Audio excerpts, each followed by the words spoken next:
Huyu hapa ni Pastor Steve na huyu ni mke wake Joy. Lakini huku kuna dada Rebecca ambaye ameitwa kwa wito kwa kufundisha vijana, yani Gen Z. Joyce haelewi kabisa utumishi wa mume wake, na hii ilianzia wapi? Huku Rebecca anaendelea kuwafundisha Gen Z ya kwamba mnabidi muishi maisha matakatifu.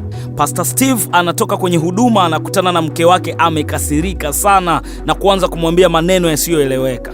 Huku kwa Rebecca moto na waka. Gen Z mmoja ananyanyuka na kumwambia, wewe mwenyewe uliolewa wakati ushatembea na wanaume kibao. Rebecca anajisikia vibaya, anasononeka sana, na hali hiyo anaenda mpaka kwa mume wake akiwa anajisikia vibaya. Mume wake anaona hali si shwari, anamuuliza kitu gani. Rebecca asemi kitu, na mume wake anaamua sasa kumsogeza karibu na kumwambia usijali, kila kitu kitakuwa sawa. Rebecca anatabasamu, lakini kama bado ana uchungu moyoni. Nini kitatokea? Jambo gani litaendelea? Usisahau kusubscribe kwenye YouTube channel yetu hapa. Pastor Steve yuko kanisani, anahubiri namna gani ya kupata mume bora ama mke bora. Watu wanauliza maswali pale. Je, utajuaje mtu sahihi? Pastor Steve anatoa maelekezo ya kwamba inatakiwa muombe Mungu. Anajitolea mfano kwamba yeye na mke wake Joyce, namna ambavyo mke wake anamuombea, na anawaambia waumini, hebu mpigieni makofi. Lakini nyuma ya pazia huko cha moto anakipata. Pastor Steve anamaliza ibada na kutoka nje. Dada mmoja anamkimbilia na kumwambia, baba, nimefanikiwa kumaliza chuo changu. Pastor Steve anambariki na kumuombea. Joyce anakasirika sana, anashindwa kuvumilia, anamshika mkono, anamvuta na kuondoka naye. Huku kwa Rebecca, yule dada anamfuata nyumbani na kumwambia, dada, naomba nisamehe, maneno yale niliyoyasema nimejutia sana.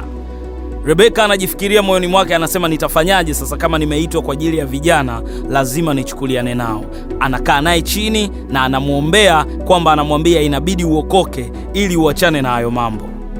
Pastor Steve haelewi kitu gani kinaendelea kwa ugomvi ambao Joyce ameuanzisha. Anaona haiwezekani kwa hali hii, ngoja nimfuate askofu wangu nimuelezee juu ya changamoto hii. Askofu anamwambia, hebu jaribu kumuomba msamaha, labda kuna mahali umekosea alafu wewe hujatambua. Pastor Steve anajaribu kumuomba Joyce msamaha, lakini Joyce haelewi kabisa. Anajiuliza, hili tatizo ni nini, chanzo chake ni nini, na mwisho wake itakuwaje? Ukizingatia Pastor Steve ni mtu ambaye ana huduma sana kubwa sana ya kumtumikia Mungu. Mume wake Rebecca anarudi kutoka kazini, anaonekana kama kuna jambo haliko sawa. Rebecca anastuka, anamwambia ni kitu gani? Rebecca anashusha maombi ya kumuomba Mungu kuona ni kitu gani kimeingia kwenye familia yao. Lakini kumbe alikuwa anamfanyia tu mchezo wa surprise moja, kwamba ile kazi ambayo alitarajia kuipata sasa ameipata. Basi nyumba nzima ikageuka kuwa furaha, na hapo mume wake akaamua kumtoa out for dinner. Pastor Steve anarudi tena kwa askofu kumwambia, bwana, nimeomba msamaha, lakini hakuna chochote kilichoendelea. Askofu aliamua kuwatembelea nyumbani na akashuhudia Pastor Steve akipigwa kofi mbele yake. Askofu alishangaa sana, akasema, huyu ni mwanamke wa namna gani? Ndio pale ujue jambo la mahusiano ni jambo la kiroho sana. Lazima ukae na Mungu vizuri ili mambo yako yaende sawa. Naam, wache tuendelee. Joyce yuko na rafiki yake, wanaweka mpango wa kwenda kwenye sherehe ya kumpokea ndugu yao, rafiki yao ambaye alikuwa nchi za mbali. Anatoka kwenye sherehe na alikuwa hajaaga, anarudi usiku, anakuta Pastor Steve yuko pale amemsubiria. Pastor Steve anamuuliza, lakini Joyce anajibu hovyo. Kesho yake Pastor Steve anaamua kutulia kwenye maombi kwa muda mrefu ili apate kujua ni jambo gani linaendelea kwenye familia yao. Wakati wa maombi anapata maono na kukumbushwa kwamba wakati unataka kuoa nilikuletea mfano wa mabegi mawili. Moja begi limechakaa na lingine ni begi jipya. Nikakuuliza kwamba wewe ungechagua begi gani?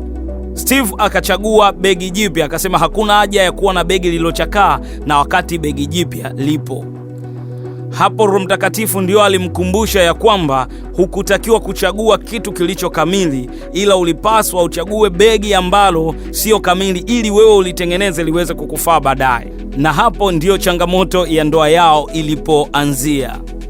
Huku kwa Rebecca, yeye na mume wake kama kuna jambo hivi analificha na mume wake bado hajajua ni kitu gani. Na hapa akamfuma, alafu kuna namna kama Rebecca alizuga hivi. Joyce alipewa Biblia asome mwenyewe mistari ambayo inahusika na namna gani ya kukaa na mume. Kumbuka hapo ni baada ya maombi, Joyce akaanza kufunguka kwamba ni kwa nini yeye amekuwa vile. Hii inampeleka miaka kadhaa nyuma, ambapo alikuwa na ndugu yake, alikuwa anamuelekeza mambo kadha wa kadha. Alishuhudia ndugu yake yule akiteswa sana kwenye ndoa yake. Alafu unajua nini? Yule mkaka alikuwa ni church boy, yani alikuwa ni mtu wa kanisani. Kumbe ndipo Joyce akasema, na mimi nitajifanya mtu kama wa kanisani ili nilipize kisasi. Unaona namna ambavyo roho zinafuatilia kulingana na matukio ya nyuma. Kumbe Pastor Steve anapata kazi yote juu ya ndoa yake ni kwa sababu ya Joyce anataka kulipiza kisasi kwa wakaka wa kanisani. Je, kwako wewe ikoje? Ishawahi kukutokea namna hiyo, ama umeshawahi kuona kitu cha namna hiyo? Je, unatamani kujua ni nini kiliendelea? Usisahau kusubscribe kwenye YouTube channel yetu.